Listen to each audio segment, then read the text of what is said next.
recording right now.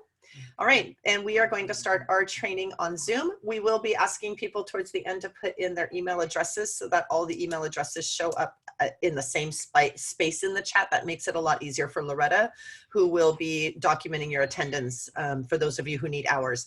If you don't need hours, you don't have to put your email in the chat. You don't have to fill out the form unless you would like to give us some additional suggestions or have questions that you would like to ask. But we will be asking, you don't need it right now. We're going to do it later, please, because there's going to be a lot of chat happening over the course of the meeting, and it will make it harder for Loretta to find your email and give you credit. So I'm going to ask everybody to put it in towards the end of the training so that they all go in at the same time. I know, right? Missing everyone. That Loretta is just, she's our fabulous clerk who does so much for us, but she's in the room so that she can kind of monitor attendance and help me out a little bit with that. All right. So Zoom, as you've seen, you all got into Zoom. Now you can get into Zoom in a number of ways. One of the recommendations that we have is, even if you are using a computer, there's essentially an app for your computer. They call it a fancy word. They call it a desktop client, but it's essentially an app. So we recommend that if you are going to be doing Zoom meetings, welcome, we've put a resource document in the chat for you. If you are going to be doing Zoom meetings with your students or families, that you also remind them to use the version of Zoom that is the best one for their device. If they have a mobile device, such as a phone or a tablet, they should get the app for the phone or tablet, and I'll show you where you can help them get that. If they are using a laptop, Mac or PC, welcome. The resource document is pasted in the chat for you. If they are using a Mac or a PC computer or laptop, it also has basically an app, but they call it a desktop client. That's how I run my meetings. And then there's a web link. The web link is basically for those who don't have a device onto which they can install an app for whatever reason. There's no memory left, there's no space, whatever it is. Then they can join with just the link. Joining with the link works, but there is a little bit less functionality with the link. There are things that you might see me or others doing in Zoom that don't work if you're just using the web link. So it's a little bit almost like a simplified version of Zoom that gives you all the basic access. Thank you for coming. I've posted the resource document in the chat for you. So let's take a look at that resource document. I'm going to start sharing my screen, and let's see. Yep, sure. Okay, and we're going to close that. I'm going to say done.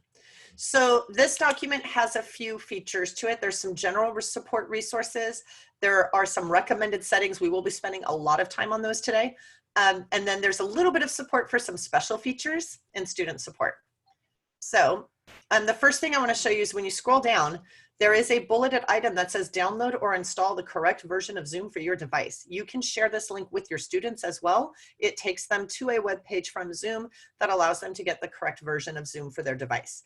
They do not need to create an account in order to use the correct version to join a meeting. They only would need an account if they are hosting their own meetings, which we don't want to encourage them to do. We realize that they want and need to socialize, but it's important because of the content that can be shared in a setting like Zoom that the district not actively promote them using the tool we are using in order to have unsupervised meetings. So they do not need an account in order to put the correct version of Zoom on their device if they are just going to join a meeting. And so let me repaste the resource document in the chat for you, because I think I heard a couple other people, and hold on a second. And my chat window's hiding. Hold on. There we go. In the chat for you. There we go. Okay. So that is one important feature of the resource document, that if you haven't already done so, you may also want to install the correct version for your device. For example, and I will say the versions work differently because I happen to use a Mac for work and I use a PC at home so that I'm dual platform and I can help teachers more easily. Well, it turns out I had been using my Mac all last week with Zoom, and I know how to configure my settings in Zoom, and I've told it I want virtual background. I want to be able to run a poll, like to do a poll question and so on. Those features don't work on my Mac, even though I've already set up the settings in Zoom. It's an account settings. It doesn't matter what device you're on. Welcome. We'll post the document for you in the chat in just a minute. even though I have my account set up to do so, it just doesn't like it on the Mac. So as soon as I happened to do it on my PC, just as a fluke, I started it up on my PC at home. All of a sudden, virtual background, which is what you see behind me, worked. The poll button appeared. That I didn't change a thing in my Zoom account settings. It's just that Zoom likes my PC better. So I don't know if it's totally a Mac PC issue or if it's just a problem with my Mac that I happen to be using, but I do notice some differences in functionality. Okay. So they did just release an update to Zoom. So if you have already downloaded the app, like I had, when I went in today, I got a notice about an update, and there is a new feature that I'm going to have to screenshot actually in a little bit. I'm going to have to open it up and do it. There's a brand new thing. I haven't even played with it yet. As the host of the meeting, you have a toolbar at the bottom of your screen. I have more things in that toolbar because I'm hosting the meeting. So there's a new thing that just appeared today called security. And one of the things it'll let you do, for example, is a really good idea. I'm going to have to update my settings document again. It will let you lock the meeting. So what I could do, I'm not going to do it because that would be mean to our teachers. It would basically not allow anybody else to join the meeting from this point on. So you could, when you have your students in the room and everybody's arrived, you would click on the new security button in your toolbar. It's brand new. And you would choose lock meeting, and that locks it out to anybody else. That's going to be a really helpful security feature. It literally just launched with the update I got today. So it's not in your document yet because I need to capture a screenshot for you and put that in for you. It also will allow you from right here to enable the waiting room. Oh, and I'm loving this. It also shows that I'm allowing my participants to share their screen. I'm allowing my participants to chat. I'm allowing my participants to rename themselves, and I'm allowing my participants to annotate on shared content. And I can click on any one of those. Oops, I think, come on. Yep, I can click on any one of those and turn those things off for you. So right now I'm sharing my screen. If you are running the app from your desktop, you have an annotate button and you could start writing on my screen. That wouldn't be nice. Please don't do that right now. But you could, because I have it on. Well, a lot of teachers all over the country had it on, and unfortunately some students were making some bad choices and using the annotation tool while the teacher was sharing their screen in order to show or draw content that was not appropriate, right? So now with the new security button, I can, with 1 or 2 clicks, I can click on the security button and I can take away your ability to share your screen, which I just did. None of you can share now unless I give it back to you. I can take away your ability to annotate on my shared content, which I just did. So they've made it much easier for us to lock down the what can happen within the rooms. So just know that I will need to, it won't happen until later today because I'm giving 4 trainings back to back. But later today, I will go back into the recommended settings document and I will update it to reflect the easier way now that we have within the meeting to adjust some of these settings. The document currently does include a way to fix all of that, but it's not nearly as easy as this new update has made it. So I will update the settings document with the new information. Okay, so welcome. We will get the document pasted in the chat for you. Someone might have already done it, but there's a support document in the chat, and that's kind of what we're looking at right now. Also notice that in the support document, you start with the tile and portal called Zoom. Students just need to, either they need the link to join, and then they need the mobile ID, and actually let me edit this, and password, because that was a change since the last time I did this document.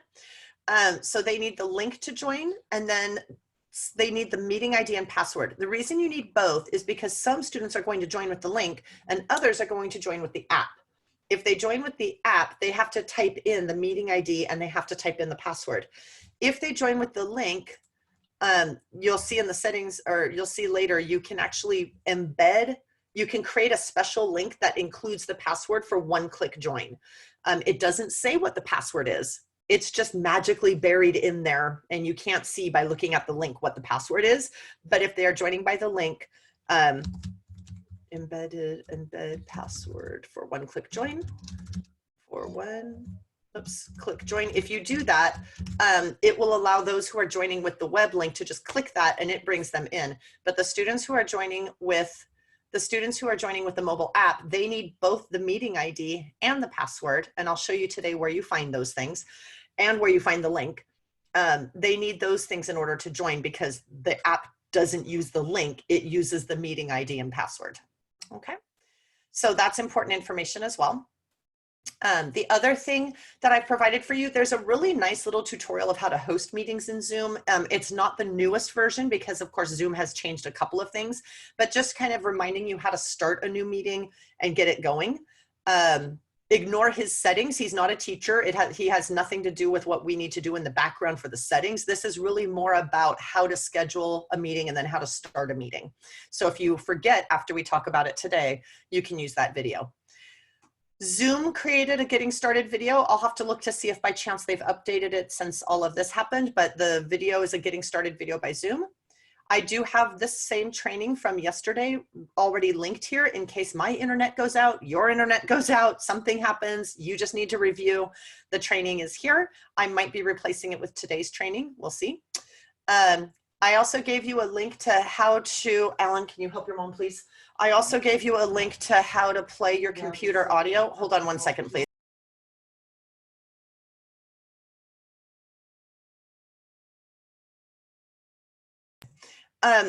I also have showed you here how you can play your computer audio through Zoom so that your participants can hear it in case there's some kind of audio or video that you're showing in your Zoom room.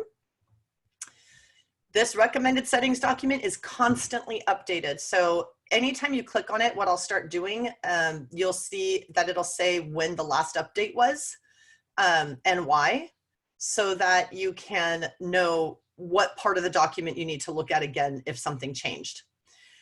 I also have provided video overview of each of the 3 areas where Zoom has account settings. I wish it was all in one place, but it's not. And that's why the recommended settings document is so long. There is actually a huge settings menu. That's the first place that you adjust things. Then there's a place called meeting settings for scheduling new meetings. Then there's a settings for your personal meeting room if you are using your personal meeting room, which is actually not what we recommend. I use it because I'm not meeting with students. But if you are using your personal meeting room for your meetings, then you need to adjust those settings as well. And then the 4th area where you can adjust or re-enable features and so on is during the meeting itself. And that has some screenshots in the document, and it also has a video demonstration. And I'm actually going to link this right now because it's not linked to that 4th area.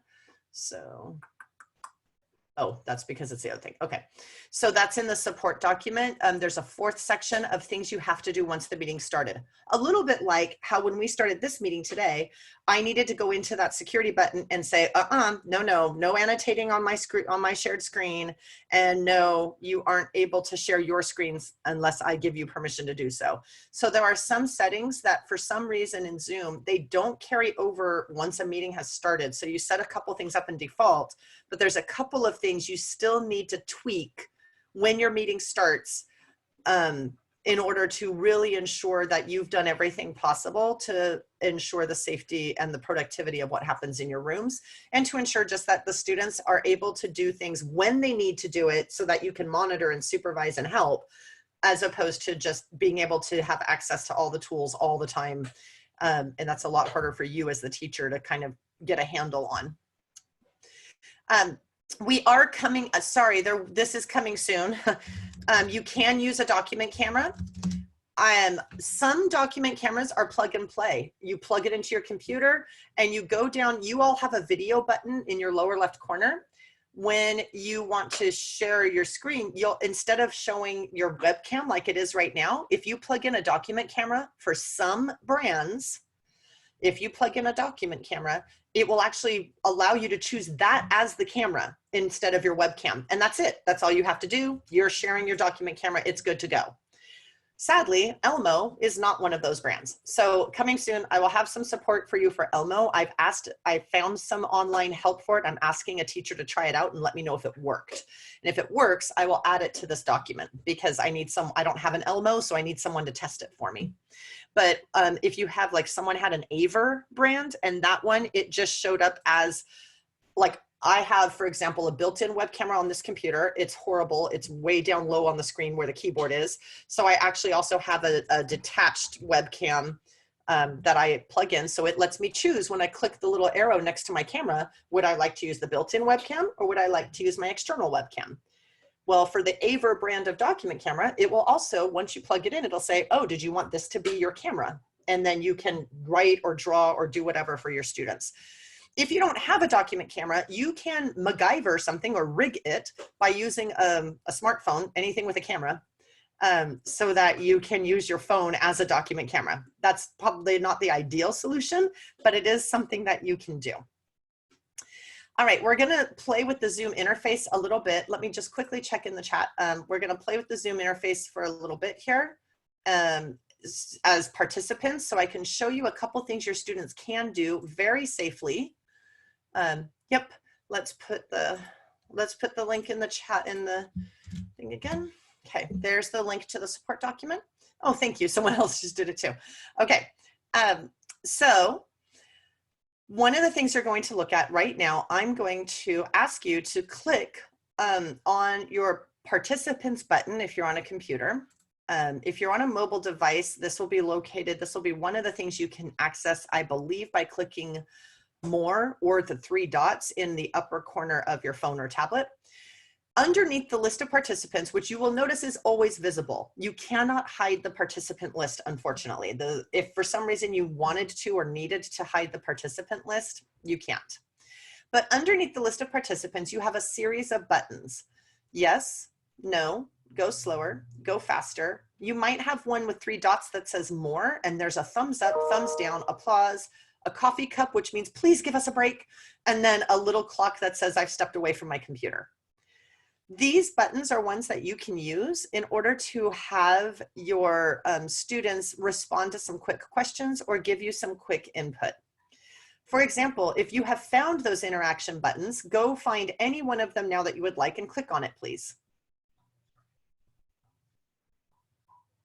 So what I'm seeing right now is in the participant list, I can see which reaction button or interaction button every participant has selected for those who have done so, right next to their name. On the bottom, where you have the little icons with yes, no, go slower, go faster, and so on, I have little numbers, kind of like what you see here. I took this screenshot last week. I have little numbers that tell me how many people have selected each of those icons. Where you see the 5 over the more, if I clicked on that more icon, like right now there's 13, 10 of you have done thumbs up, 3 of you have done applause, and 1 of you has asked for a break, right? So it will tell me how many students have clicked each one. You also have a way to raise your hand, and because I'm almost never a participant and I'm always the host, I can't ever find it, but I think it's actually by your name in the participant list, maybe. Maybe someone could throw in the chat for me if it's actually by your name over under more, or yep, there's people raising their hand. I can lower your hand once I call on you. So you can have your students raise their hand if they want to speak, and then at that time, give them permission to speak by unmuting their microphone. We'll talk about in the settings how you can first tell Zoom, please mute all the microphones when people come into my room. That way, if there's background noise and so on, it's not a problem. But once they come in the room, participants can always unmute their microphone unless you do something once the meeting has started. So we'll talk about that in a little bit. But if you wanted to ask a question to your class and then allow individuals to respond with the microphone, you have a way to unmute individual people so that they can do their answer and then you can mute them again after you've already set them up to be muted to begin with. Okay, so now you've seen those interaction buttons. Let's take a look at the chat. So if you find the chat icon at the bottom of your screen, the default is that you can chat to everyone. So Oh, it's next to the yes. Oh, that's good to know. Thank you. I never see where the hand raise is. Thank you so much. Um, so you can type a message to everyone in the room right now. Okay. And then you just type and hit enter. There's no formatting. You can just type what you want to say and hit enter. So if you want to give a shout out to your school, you could do that right now. You can say hello, you can do whatever, and that would go by default to everyone in the room. Now I might have turned this off. I can't remember. When you're ready, click on the word everyone. It sure does. Click on the word everyone. If you see a list of people there, you can choose anyone in that list and send them a private chat. I can't remember, when I do these trainings, I end up changing my settings and turning off things to demonstrate. So I don't know if you're able to private chat anybody right now. I know you can private chat me. You can always private chat the teacher unless you completely shut down all chat. So if you're able to private chat anyone, you could do that now, but as the host or the teacher, I would never know. That's a really important thing to realize. One of the settings you're going to want to do is actually turn off the private chat between participants, because you can't monitor it. So if students are using inappropriate language, we're supposed to be trying to monitor and make sure students don't do that during learning activities, but we can't. We can't see what's happening in the chat. If they share a link to an inappropriate video, we can't see that.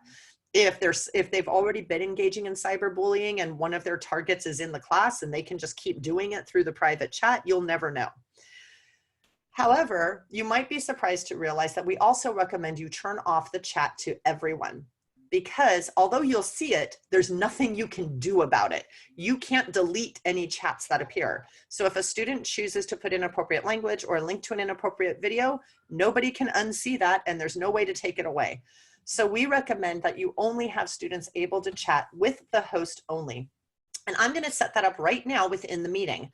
So where you see the word everyone, off to the right, you have 3 dots, and it doesn't give you very much. I think it might give you the option to save the chat or something like that. If I click on the 3 dots, because I'm the teacher, right, I'm going to click on it and say, at this point, you can only chat with me. You can't chat with everybody. You can't private chat any of the other participants. So now if you click on the chat, you'll notice that your options suddenly went away and all of you are only able to chat me. Hi. So that is the feature we're going to recommend you do. And again, the way you get to that is by, when your meeting starts, and you'll see in a minute, we actually recommend that you put your students in a waiting room so that you can do these settings before they come in. So they're in a waiting room, you've started your meeting, you click on the chat. To the right of the word everyone, you click on the 3 dots, and I'll tell you what I see, and it's in the settings document as a screenshot, so you don't have to memorize it. I see save chat, and then I see participant can chat with no one, host only, everyone publicly, or everyone publicly and privately. And all I did was look down that list and changed it to host only, so that now my students can text me a question, but nobody else will see it, and so on. So that was just by opening up chat and clicking on the 3 dots next to the word, or all the way to the right of the word everyone. Okay, I'm going to give you back your permission to chat again. So you're all good to go.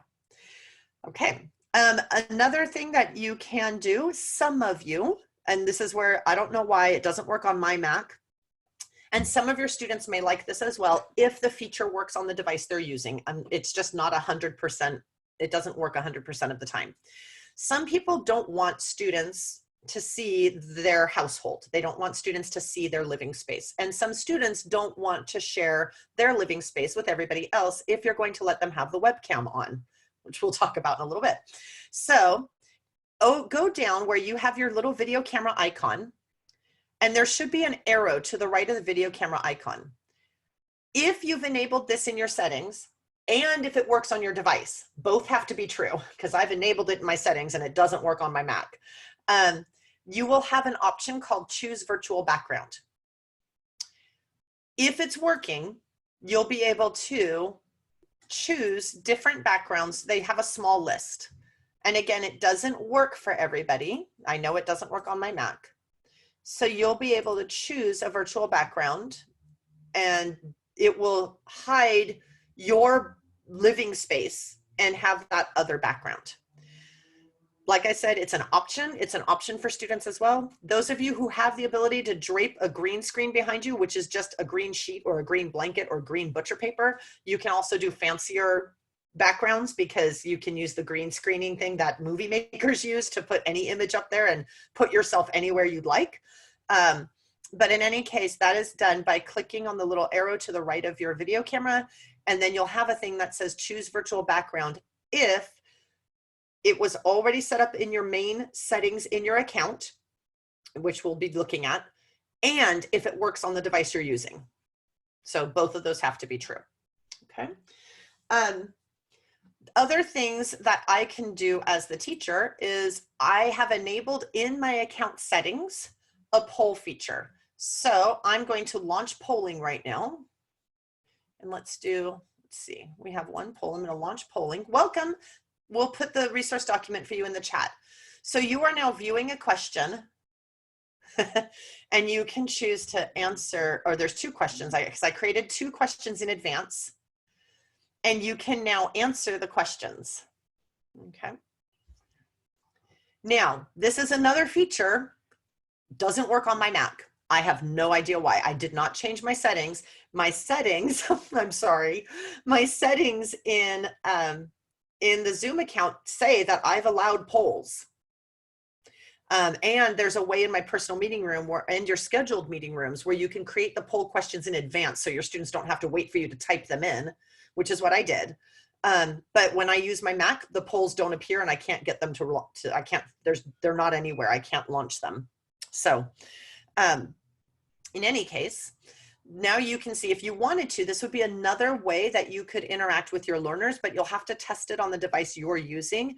First, by telling Zoom you want to have polls allowed in your rooms, that you want that feature.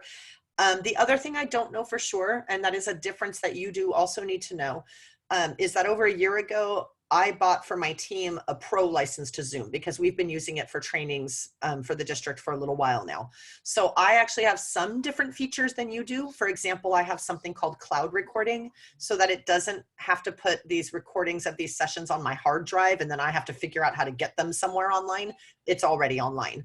The polls, I don't recall right now off the top of my head. I haven't had a basic account in Zoom for a very long time. I don't know for sure if polls are a feature in the free version, but when we take a look at the settings in a couple of minutes, you'll be able to tell if you have it or not because it'll either be there or it won't, as something you can set up. Okay, so taking a look at the polling, I love seeing how we relax. It does not let you do, for example, I would have liked for people to have been able to choose more than one option, and I don't think it lets you do that. It's strictly multiple choice questions. So even if you both play music and listen to music and exercise, all three of those things to relax, you would have to have picked one if I'm not mistaken. I don't think you could pick multiples. So I'm going to end polling, and it gives me the option to share the results so that now you can see how everybody responded as well. At least that's what I hope you're seeing. I see my screen. Nope, you're not seeing it. I did see sharing results. So maybe I have to stop sharing my screen. Let's see if that helps. If I go back to Zoom, are you able to see the results now? Nope. Okay, so that's a feature that doesn't seem to be working very well. I did say that I'd like to share the results, but it's not sharing them. It says attendees are now viewing the poll results, but apparently you're not. I'm sorry, I'm not sure why that happened. You know, just before, I'm kind of butting in. Can you hear me? I do. I did see the results before, not now. I'm looking at your face, but before you changed just now, it was on there. Oh, well, yeah, it was in a box in the middle of a lot of writing, so people might not have noticed. Oh, maybe. Okay. So it showed up kind of on the screen where I have the support document. Well, or maybe it was, I mean, I saw, maybe it wasn't maybe it was an example of results. Sorry. Maybe. It was like it says 9 years. Yeah, it doesn't show on your Mac. Yeah, that's possible too. Okay. And so that's possible. It might be showing for some of you and not others. Like I said, on my Mac, I can't even launch a poll, even if I do create it. So it's one of those features where you'd have to think about whether or not it's going to work for you, but it may be an option that you can consider. All right, now, as I showed you, when you clicked those interaction buttons, the teacher gets a view that tells you how many, and the teacher can see what each person selected by looking at the participant list. And all they had to do was the same thing you did. They click on the participant list in the tools at the bottom, and that will show them what their attendees picked. Okay, let's talk a little bit about when you have a Zoom meeting. If you are using the app versus the web page, it does look distinctly different. And I'm going to have to get a screenshot in here for you. When you go to the web page, let's see if I have Zoom open. Oh, I don't. All right, well, let's go to the web page. So I go to a slightly different account than you do because I have a pro account and I don't want to lose the features that I'm already paying for. So I go to a different version. There we go. Sign in with Google. All right, and choose my account. So I'm signing into my account, and this is going to let me do several things. Now notice right now it loaded up to my recordings page. Usually it loads to the meetings page.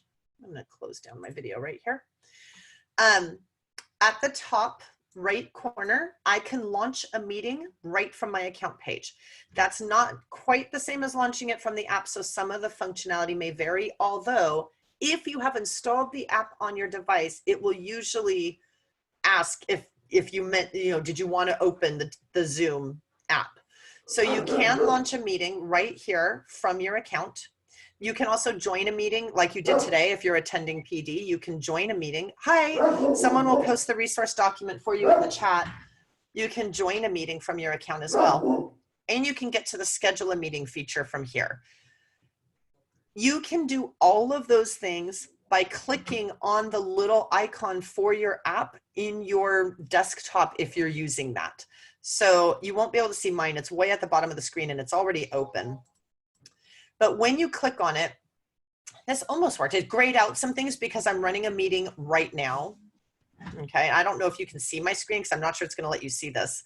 But there are 4 buttons. Let me see. It'll probably tell me if you'll probably tell me if you're able to see this.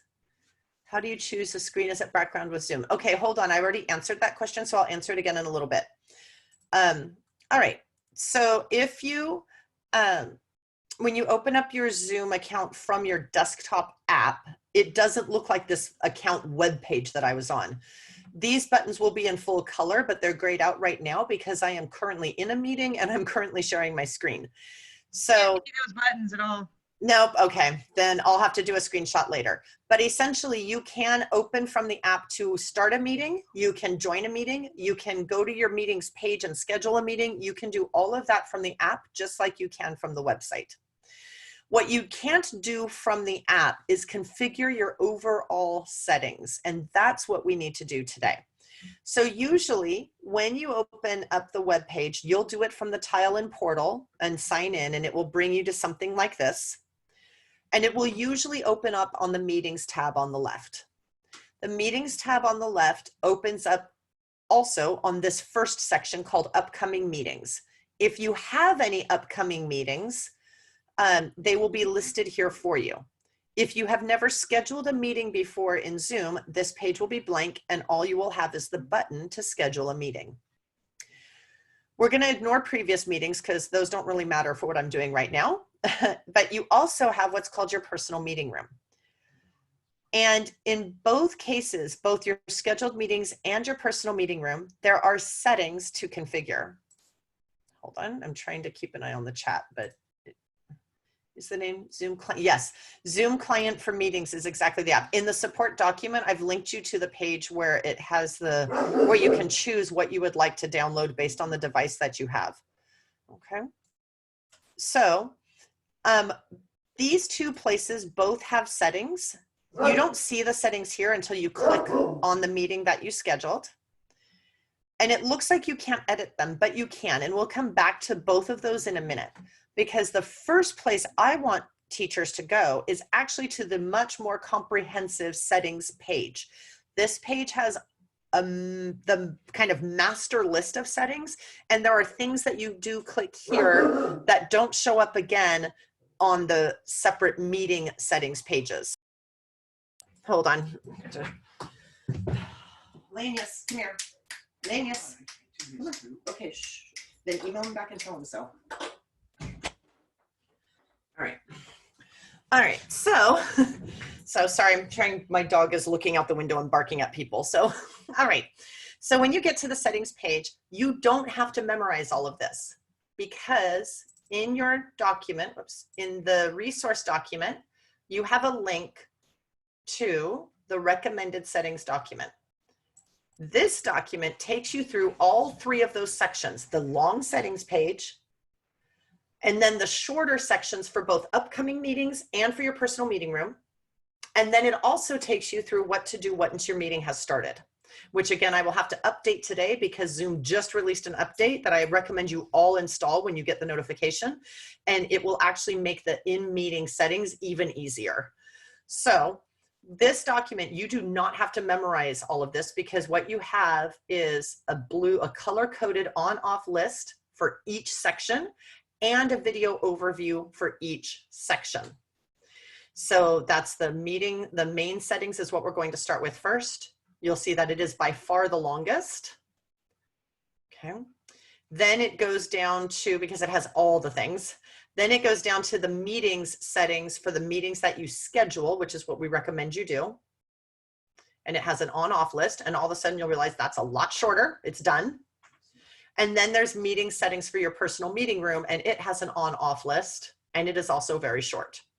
So you don't have to worry about memorizing what I'm showing you here just with this live demonstration. We recommend that in the main settings, you put host video on and participant video off.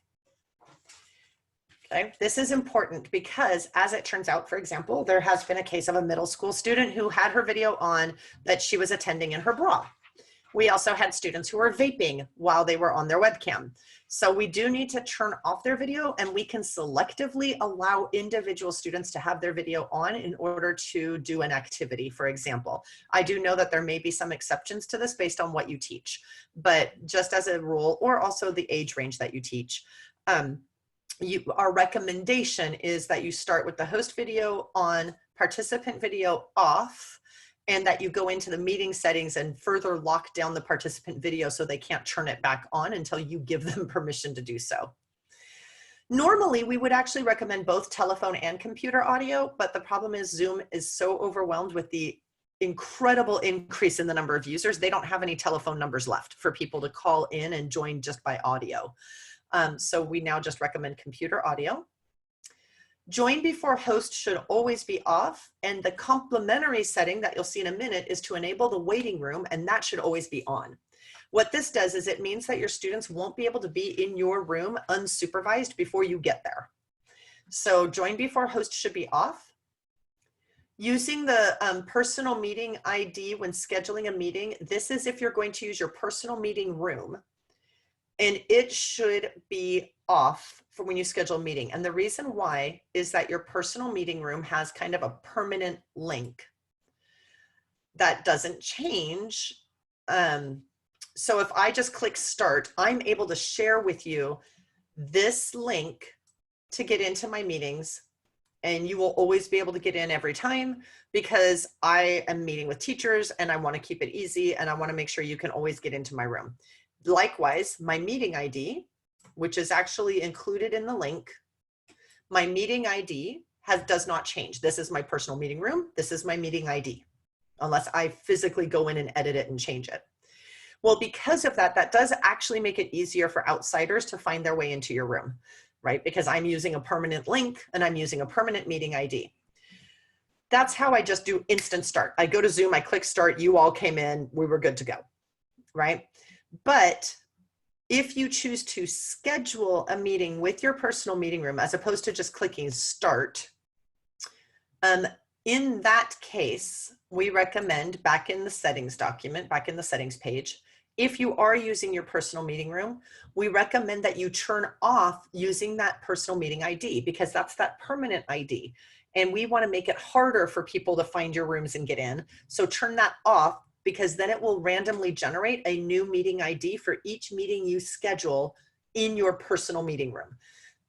You'll see in a minute, you can just schedule a meeting without scheduling in your personal meeting room, and you don't have to worry about that. I do use personal ID for an instant meeting. And the reason I do that is because that's how I start all my meetings right now is I just click start. So it's instant. Nobody needed to join or like register or anything like that. It's not in the Zoom meeting calendar. I just click start. Well, the problem is if I turned this off, every time I click start, it will generate a new meeting ID and I'd have to find a way to tell you all what the new meeting ID is. And I won't know the ID until I start the meeting.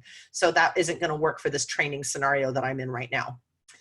Normally, you would think we would want only authenticated users can join meetings, but we're actually trying to avoid having students create Zoom accounts. And the way they would be authenticated is by creating accounts. So right now we have this set to off. This could change if Zoom makes it possible for students to not be able to create meetings. So this is one of those things that might get updated. But right now we have it set to off so that students don't have to create accounts. And then actually, sorry, I must have fiddled with that setting. All right. Require a password when scheduling new meetings. Zoom has defaulted this to on. It should stay on. That password will be provided to you after you create the meeting. You'll know what the password is so you can communicate it out to your attendees. Again, if you require a password for instant meetings, you won't know what it is until you click start. That makes it hard to contact your attendees and tell them what it is. We also don't recommend you do that with your students, that you don't do instant meetings. We recommend you schedule them all. Require a password for your personal meeting ID. This is for all meetings using PMI, but it's only going to be for meetings I schedule in Zoom. And I haven't scheduled them in Zoom. I just click start. We do recommend that when you select password, you embed the password in the meeting link for one-click join. So if you look back at my personal meeting room, you'll see that when you look at the link, you can tell it has the password embedded. Come on, sorry, my internet slowed down. You can tell it has the password embedded, but it doesn't show what the password is. So the password is right here. I have to tell my students who are using an app, I need to give them the meeting ID, I need to give them the password. But the join URL, I told it in settings, please embed the password in the link so that they can just click the thing and join.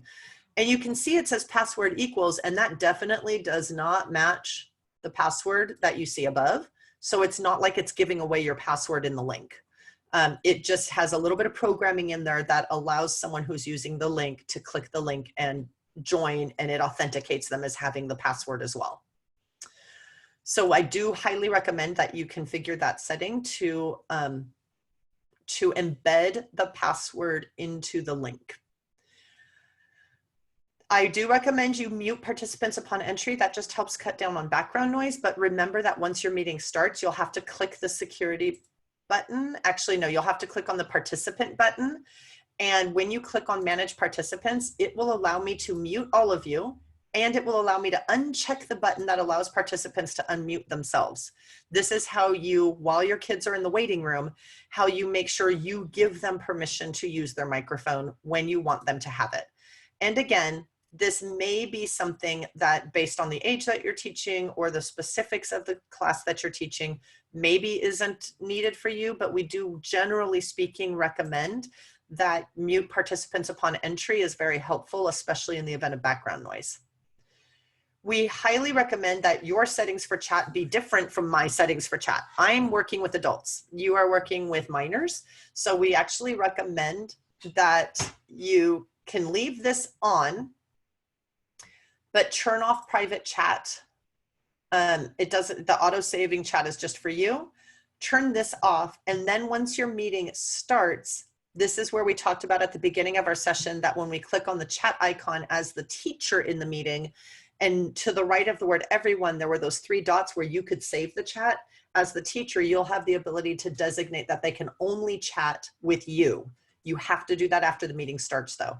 So the one thing you can do is turn off the private chat with one-to-one participants, but they could still chat with everybody, meaning they could still unintentionally, hopefully, share inappropriate language or content in the chat that you wouldn't be able to delete.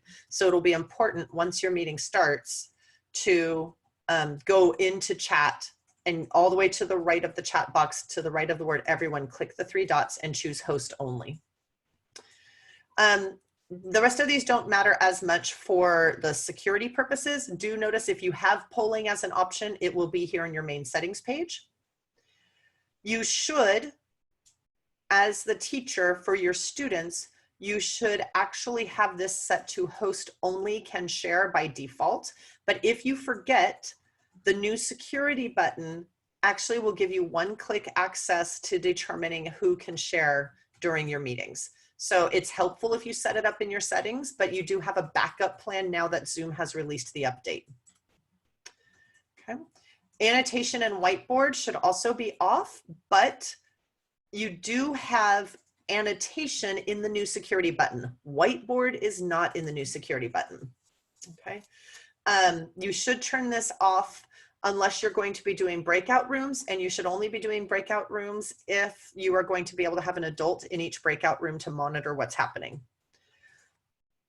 Okay, and then all the way down in advanced, that's where you determine whether or not you can have breakout rooms available. The other piece is if you have it in the free accounts, this is where you can enable closed captioning, but it's not automatic, unfortunately. You would actually need someone who's in the room with you to agree to type while the speaker is speaking, and they would provide the closed captioning to those who need it. It's a little bit like the live closed captioning. And this goes back to Sheila's question. You first have to turn on virtual background in your settings. I don't remember now if it's defaulted to on or off. So this is in the main, I'm gonna scroll way up to the top. This is in the main settings page, but it's all the way down under advanced. And you just have to keep scrolling all the way down under advanced. You actually get the option to first say that you would like virtual background to be a possibility for you and your users. And then you have to see if your device will let you do it. And the way you can tell is by clicking on the arrow next to your video camera icon. And if you see the option called choose virtual background, then you can do it. I do not see that option on my Mac. Even though I clearly have this setting enabled, it does not work on my Mac. It works on my PC. And then the rest of these are kind of optional things. Not this one, this is not optional. This is supposed to be on by default for all of you who are using, who are logging in through San Juan. I have a pro account, so my account is disconnected. You want the waiting room on. This allows you to do two things. Number one, in case someone outside has found your room, you'll see their name in the list. It won't match your student or staff names, and therefore you won't let them into your room. Right? So the waiting room will have you actually click on the student names and let them in. So you should actually tell your students how you would like them to identify themselves so that when you see their name in the waiting room, you let them in. For privacy and data privacy, it is a good idea to not have them do first and last name, but maybe first name, last initial, if that works for you. So make sure that that's on. The other thing the waiting room allows you to do is give you a couple of minutes to start your meeting, but the kids aren't in there yet. They're waiting in the waiting room.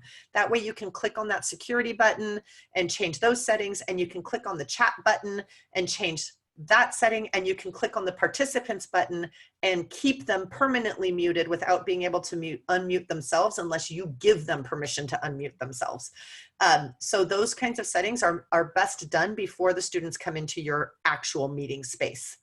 So make sure this is on. It should be on by default because that's a thing that Zoom rolled out. I don't have it on. I allow you to come in before I'm there and so on. Okay, and then that pretty much takes you to the end of the biggest settings. If you think you might have students joining with an Apple device, you can turn on the blur snapshot on iOS task switcher. That just makes sure that none of their personal information is visible when they're going from one app to another to share something on the screen for you, if you're giving them permission to share their screen. So remember what I said at the beginning, this first settings page is a beast. It's the longest one. But you do need to go through, and the document that I provided gives you that color-coded blue on-off list in order, starting with host video, then participant video, through the features you need to be concerned about. When you're done with that, you go to your meetings page, and we highly recommend you schedule your meetings. So you can see here that I've scheduled a recurring meeting. I can see the meeting ID, but not the password. In order to see the password, I need to click on the meeting, and it will now show me the password and the link, so that I can communicate all of those things. I can communicate the meeting ID, the password, and the link to my students using whatever method I am using to communicate information out, whether it's Google Classroom, ClassDojo, Remind, mass email and queue, whatever it is you're doing. That's how you're going to be able to communicate those things to them. At this time, I'm going to put in the chat hold on, I need to make sure I copy it. I'm going to put in the chat, it is the correct one. I'm going to put in the chat the form. We do have a couple more things to talk about, but I want to make sure you have a chance. So I'm going to put the form. This is one of our 2 backup measures for making sure you all get attendance credit for today if you need it. If you don't need attendance credit, the form is only going to be for, in case it does give you a chance to have an open-ended, if you have a question or a comment or a suggestion for our trainings, the form has a place for you to do that as well. So I've put the form. This is not the support document. This is the form to mark your attendance. I will put it in one more time, and I'll put it in again later. But at this time, you may also type all of your emails into the chat. Make sure it's public, not private, because our clerk, Loretta, she's using both the form and the chat as a backup to make sure everybody gets credit for their time here today. Okay, but we're trying to put all the emails in one spot so that she doesn't have to scroll through the entire chat file. So go ahead and put those in, and then in a little bit, I'll repost the form again. Okay, and I did see a couple of questions pop up. I'll try to get back to those in just a second. So remember that you have the Zoom settings here. You didn't have to memorize those. And now what we're going to look at are the really short settings for your meetings. So your meetings, initially when you open up a meeting you already scheduled, it doesn't have settings available to adjust unless you click edit this meeting. If you click edit this meeting, and you're going to edit either all of them, because I did a recurring meeting. Actually, can everybody turn off their microphones, please? We have some extra noise. If you choose edit this meeting, it'll give you a chance to edit only this one occurrence of a recurring meeting, or you can click all and the changes you make will apply to all of them, because I set up a Tuesday, Thursday recurring meeting for the next several weeks, right? So now you can see what some of the settings are. Registration's not required because we're not requiring students to make accounts or anything like that. We required a password. It's told me what it is. The video is on for me, off for the participants, computer audio, join before host is off, mute upon entry is on, waiting room should be on, okay? The rest of that you don't have to worry about, and then you can save, right? So then I can hit save, and now I've put in all the meetings, I've put in all the settings for the meeting, and you'll notice if you compare this meeting ID, because I scheduled the meeting in this schedule a new meeting area, is not the same as my personal meeting room ID. And that's what we want. We actually want to kind of change it up, make it a little harder for random people to find their way into our rooms, right? So the way you start from scratch, I'm going to delete all these meetings because I actually didn't need them. I just used them yesterday as a demonstration. When you come here, it's probably blank. Again, we highly recommend you schedule your meetings because that will allow you to do the things we already set up on that huge settings page, where it will give you a different meeting ID and password for each new meeting you schedule. If you do a recurring meeting, like every Tuesday, it will have the same meeting ID and the same password. But if you have one recurring meeting that's every Tuesday for your chemistry class, and then you have a recurring meeting every Wednesday for your bio class, then you will have a different meeting ID for chemistry and for bio, and you'll have a different password for chemistry and for biology. So click schedule a new meeting. Give it a topic. It might be helpful to you, especially some of you have kind of many things that you're teaching and different kinds of meetings you might be having. So this could be the biology weekly meeting. Right? You can put in a description if you want, but it's not required. Decide when you want the meeting to be. So the 8th, is that today? That's today. Let's have it be on Thursdays. Let's not do lunch hour. Let's have it be, let's not, apparently 1 o'clock is a bad time. Apparently everybody was choosing 1 o'clock for all their meetings. So let's say 10 o'clock and then not PM because that would be rude. So 10 a.m. and it can last for 1 hour. It can last for 0 hours and 30 minutes. Right? You could do that too. If you want it to happen every Thursday, just choose recurring meeting and choose weekly.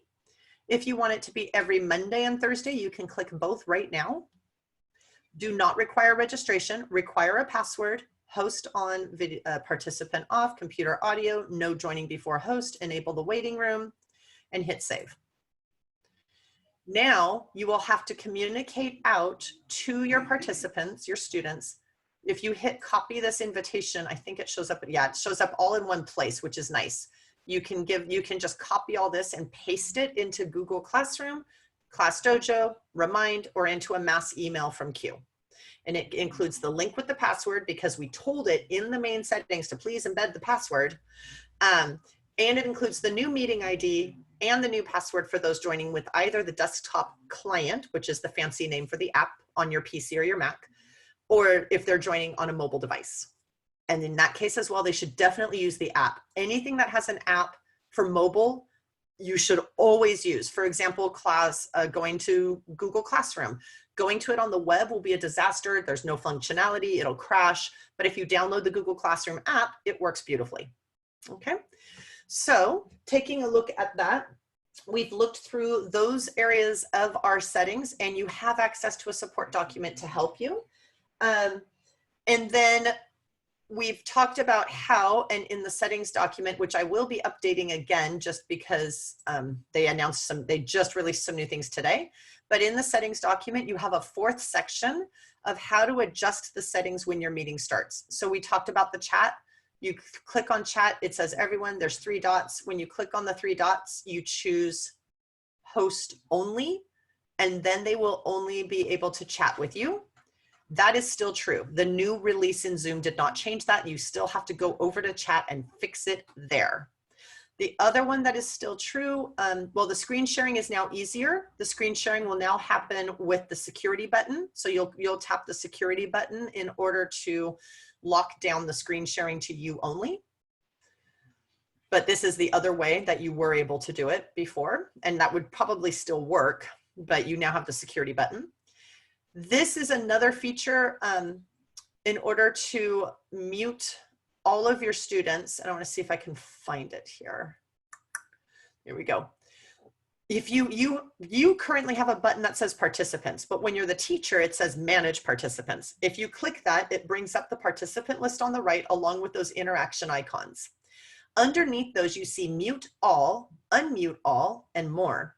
If you click on mute all, it brings up a pop-up window, and this little box is checked by default and you want it unchecked.